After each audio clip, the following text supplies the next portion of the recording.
নষ্ট হতে থাকে।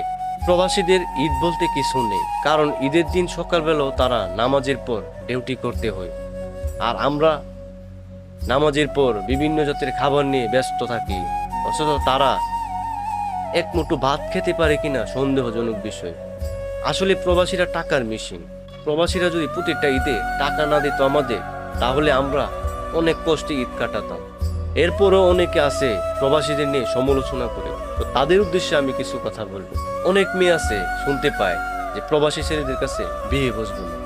আরে বোন, আপনি যে এই কথাটা বলতেছেন, কারণ কি?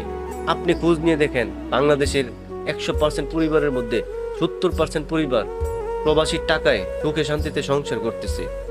যেই ছেলেটা বিয়ের পর তার বউকে একটু ভালো রাখার জন্য দিনরাত প্রবাসী পরিশ্রম করে 2 বছর 4 বছর পর তার বউকে দেখার জন্য, তার পরিবারকে দেখার জন্য দেশে আসে, অথচ সেই ছেলেদের নিয়ে আমরা সমালোচনা করি।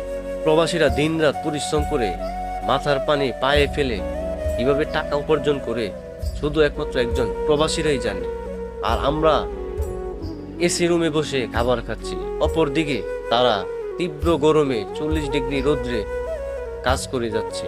তো আমি সিলুট জানাই তাদের, যারা দিনরাত প্রবাসে পরিশ্রম করে পরিবারকে একটু সুখে রাখে।